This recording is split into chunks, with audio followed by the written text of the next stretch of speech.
the actors are, for instance, yesterday I was picketing at CBS Television City in Hollywood, where not a huge picket line. Good size for the gate. There was probably 25 people, but one of them was the gentleman who's on Curb Your Enthusiasm, who is Larry David's buddy. I can't. Jeff Garland. His name escapes me. Yeah. And there were no cameras. He was getting nothing out of being there. There were no reporters. He was just there supporting. And then there have been other times, such as I believe the pictures on my website are from this. It was this past Tuesday. It was SAG Solidarity Day, and you had SAG as the Screen Actors Guild. You had actors from shows as well as actors who you may recognize from commercials or whatever, like know their face, but you wouldn't necessarily know their names. But the Screen Actors Guild came out very strongly supporting us, and they all really, really wanted to be there and were very, very vocal in their support. And these are people who are facing pressure from the studios because conceivably they could be retaliated against for doing it. SAG is not on strike. They're not allowed to leave the set and picket, but on their free time they can do it, and they've been really good about coming out and doing it. Really, when I say good, they've been very supportive, and we've really welcomed it and been very impressed by the show, the support. But when we talk to them, they say, "Oh yeah, this is our fight too. We're in the same boat. We need to figure out a residual formula for the internet for us as well." Well, yeah, if it's good for the writers, it's good for the actors as well.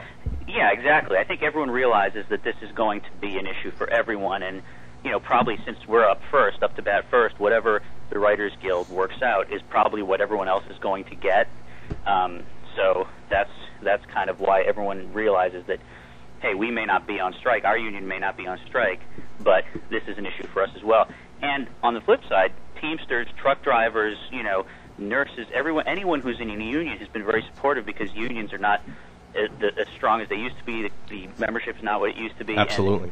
And the union members all realize that, hey, any union's fight is our fight, and they've been terrific. I mean, people, I've seen quotes where the studios try to say this is a bunch of, greedy millionaires who just want more money. First of all, that's not true, but secondly, I mean, there hasn't been a single truck driver or grocery store worker or anyone.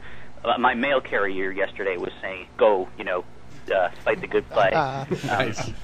So these are not people who would be out supporting whiny millionaires. They understand that this is about getting a fair deal and the future of unions in this country.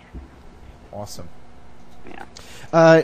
Could you enlighten us a little bit about what was supposed to happen with the WGA East here? Apparently at 9:30 this morning they were going to be sitting down in negotiations. Do you know the result of that yet? I've been stuck in a bedroom here for the past couple hours.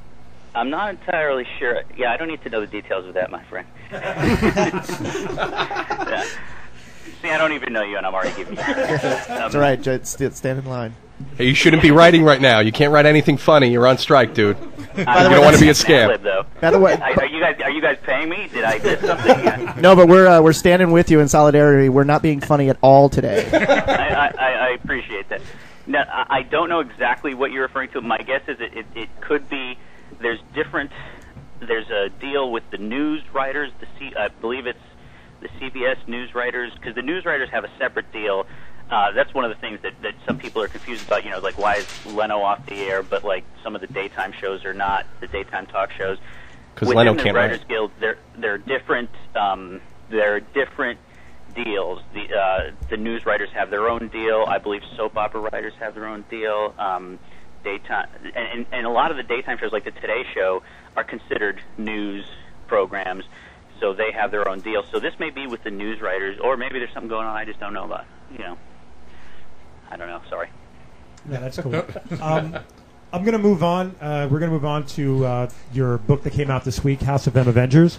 Yes. Just to give like a quick synopsis, basically House of M was an event that happened about 2 or 3 years ago where Magneto's daughter had changed the entire, she has probability powers, and she changed the way the world was and made everyone was a mutant, which was, mutants were in the minority at one point, but she changed that around. So Chris has gone back and is doing a story about the non-mutants in House of M Avengers. And it takes place in the past, right? Yeah, it takes place. One of the fun things about this is during the original House of M event, the stories all took place in the present. So, but there was this whole rich alternate history that Bendis and company had set up. So we're exploring that. And he set the end of the Human Mutant Wars in 1979. So our story actually starts in 1979. So we've got like Luke Cage in his yellow shirt, and the old seedy Times Square with the strip clubs and everything, and we're just kind of going back and sort of filling in how this world changed from 1979 to, I believe, 2005, which was when the original House of M series came out, and so that's been really great because I've gotten to write, and Mike Perkins has gotten to draw characters that we remember from our childhoods the way they were then, like Luke Cage in the yellow shirt, and Iron Fist with the big old collar, and Misty Knight with the afro, and all of that stuff. Chris, is that actually where you got your start writing? Did you start as a comic writer first, or were you writing screenplays first? What exactly? How did you actually start? No, I was a screenwriter for about 10 years before I started writing comics. Well, if you include film school, I was a working screenwriter for probably 8 years before I started writing comics. I'd written the Law and Order stuff, written a bunch of movie screenplays. Some of, as with movies, a lot of what you write and sell doesn't ever get made. We had my wife Ruth, who's my writing partner in a lot of screenplays, on most of my screenplays actually. Although she had the sense to stay away from Teenage Caveman, she and I wrote several screenplays, movie screenplays, as well as the TV shows Law and Order SVU and Numbers. We had a movie called The Breed that was made, starring Adrian Paul from the Highlander TV show, and of course Teenage Caveman. So I was working on screenwriting for about 8 years before I got into comics.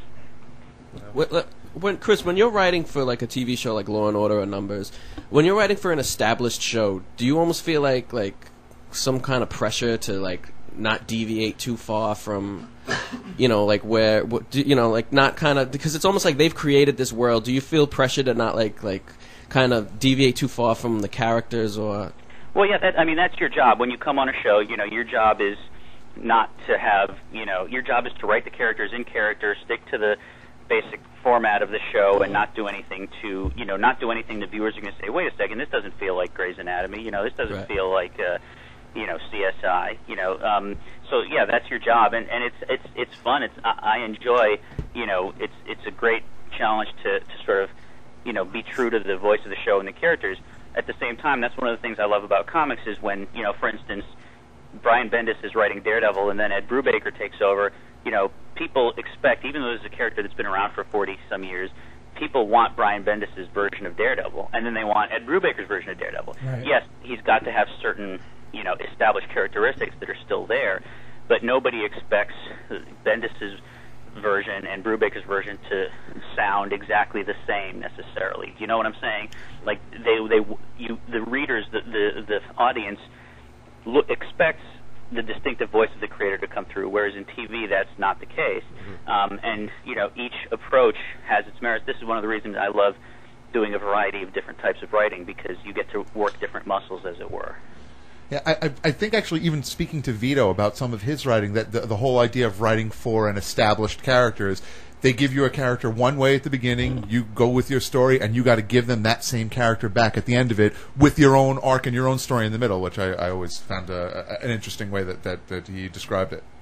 Yeah, no, and that's true. And, in TV, for instance, you may be, if you're writing for a show, you may be assigned the episode where, I don't know, this particular character falls off the wagon or gets divorced or whatever, so there may be something, significant that changes in the episode, but that order, as it were, is going to come from the top. It's going to come from the showrunner, who's often the creator of the show, but not always, and it's going to have been, okayed by the studio, so it's not so much where you come in and say, pitch a story and say, hey, how about we have Stabler go on a shooting spree and take out a bunch of college students? That's probably not going to fly, I'd like to kill off half your characters this week. Exactly. Hey, we're not going to keep you on for too much longer, but I'm going to push you once again. I need a crazy story about Larry Clark. You want to hear a crazy story about Larry? Yes, absolutely. But here's the thing about Larry. I love Larry. He's got tremendous energy.